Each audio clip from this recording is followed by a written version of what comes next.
See the Mastercraft coming into course now.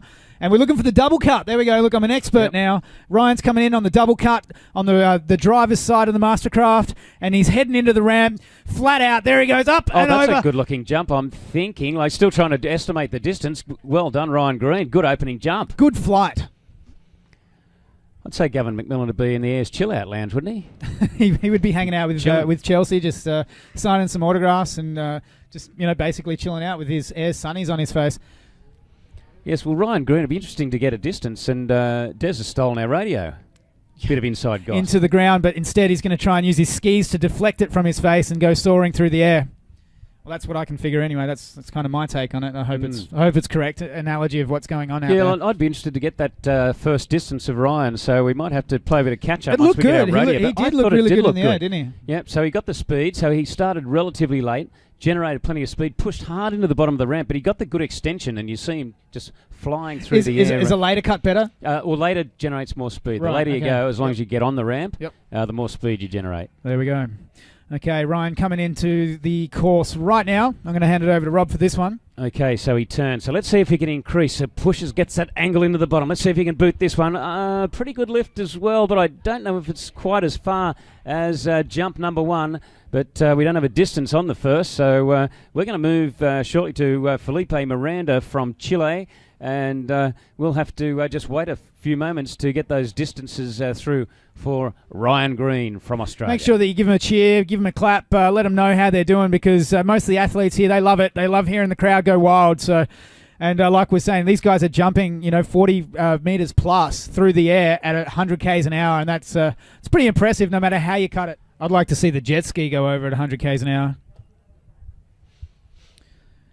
Maybe we could sing out to the jet ski driver. If he can just fang at that jump at 100 k's an hour and hit it as hard as he could, that'd be pretty entertaining. Well, people high up. I mean, you've got to be able to organise something, surely. If you can get those distances. Now, Philip... Well, maybe we'll get the water...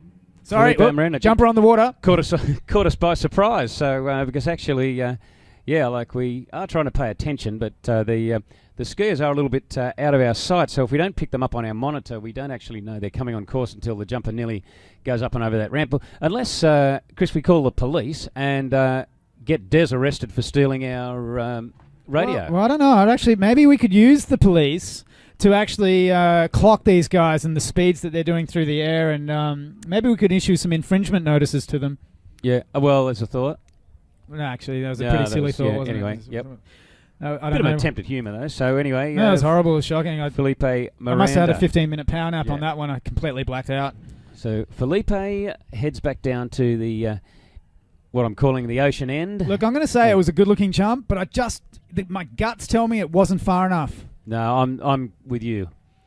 So at the moment, as far as we know, we'll get distances through for Ryan Green. We need them for Felipe Miranda, and Gavin McMillan is the main man at the moment from Australia with a jump of 41. Felipe coming back in for jump number 2. Here he goes, looking for the double cut. He's macking at that apparatus. It has a lot of speed. Wow. He would have gone flying if he hit that one, but he chickened out.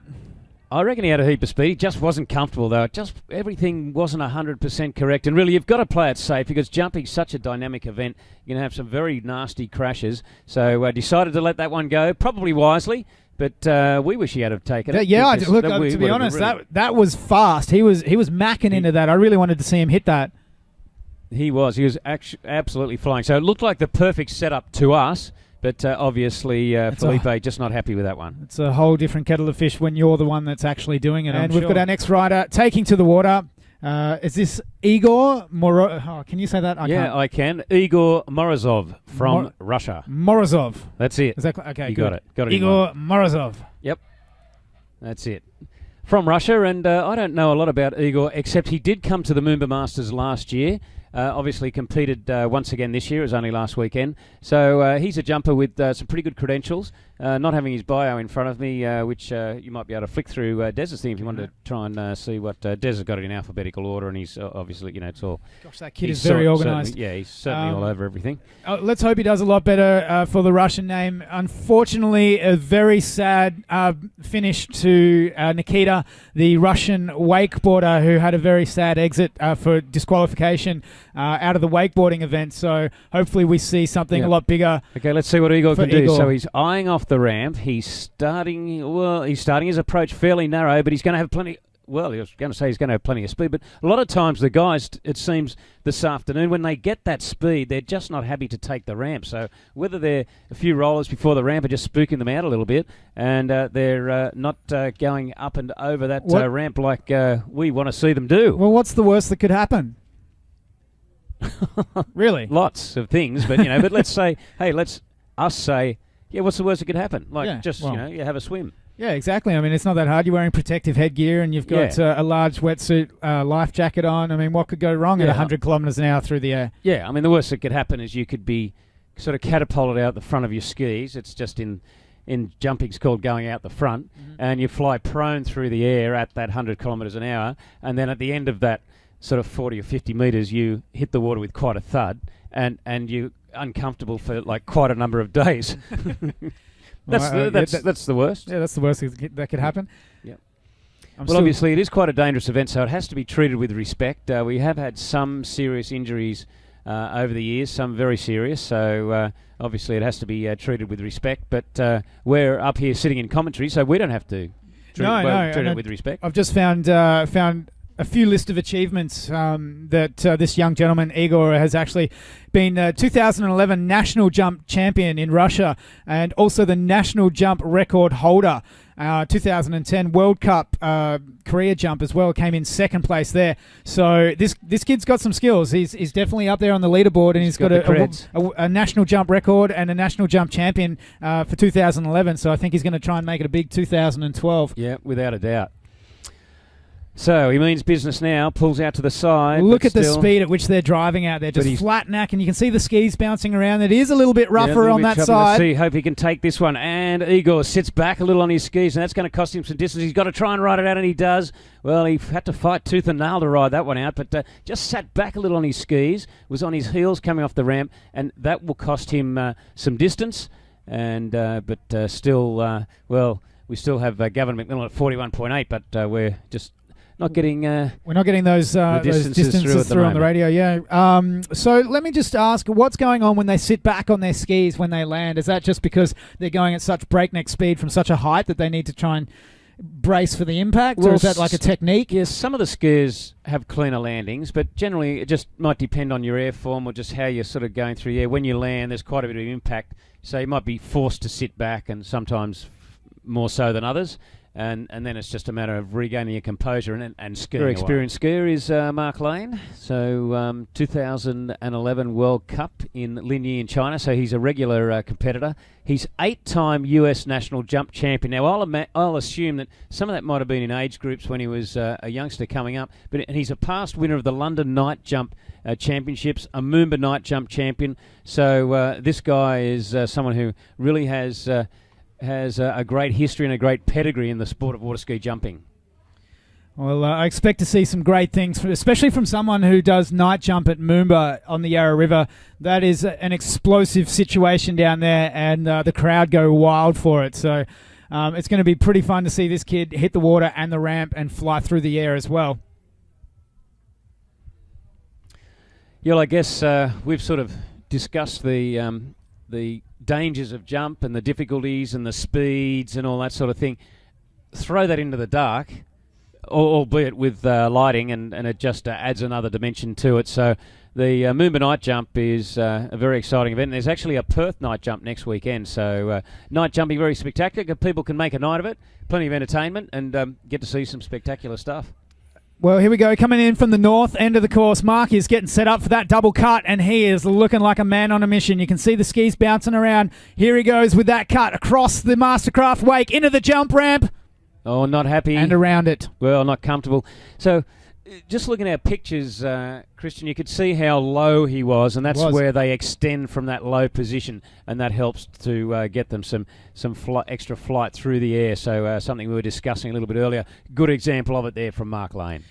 Rob, a lot of things that have come to my mind, especially with snow skiing taking on freestyle format from snowboarding, is when are we going to see double skis, water skiers actually start to hit rails, maybe off the jump ramp or off the double up? When are they going to do sort of iron cross helis and 900s and stuff like we see on snow skis? Is that ever going to take place, do you think? Is there a place in the water sport skiing for the future of that, possibly? Well, I'm thinking not, to be honest with you. I'll sort of tell you why. Well, they had freestyle jumping, and they had it as an event a number of years ago, and it'd be the sort of thing that you would see at SeaWorld or in ski shows, where guys would they were given scores based on a combination of distance and also the difficulty of tricks that they'd perform. So they'd do a helicopter or a back flip or a front flip, and it just kind of died out, and maybe there wasn't enough time for it because you have wakeboard competition, and if you throw in shortboard, sometimes slalom depending on the venue, then you have jump, and whether it just ran out of time and ran out of sponsors, but I guess water skiing just hasn't gone down the path of the snow ski area. Maybe it's not as big a sport worldwide, but that's just what's happened. I think it would be darn entertaining to see those guys on double skis hit that rooftop rail right out there. I think it'll be great. Well, it would be. I mean, it seems like I don't see why they couldn't. You like seeing spectacular stuff, as does everybody, but you don't have much regard for the athlete's health. Oh no! I mean, I'm on the spectator side here. I'm all for the entertainment. Okay, we have a lot of people that come here and just want to hang out and watch the stuff. I mean, these guys are professional athletes. I have all faith in their skills, and basically, I just want to see them get hurt. Well, I guess that's the explanation. No, I know you said that tongue in cheek. That was tongue in cheek. I don't want anyone to get hurt at all. Yeah, you know too many of them, and they know where you live. Yeah, I know they do. Yeah. Actually, not now. I just moved. Okay, so Mark Lane, well, he's come on and he wasn't happy with that opening approach. Just wasn't comfortable going into the bottom. And I guess, look, the pictures for the people of the World Wide Web, we just grabbed a picture of the jump as the boat was heading down to the northern end of the course. And you could see what the ramp looks like from the skier's perspective as they'd be coming in and cutting in towards it. So Mark Lane wasn't happy, but still he will have one more jump remaining.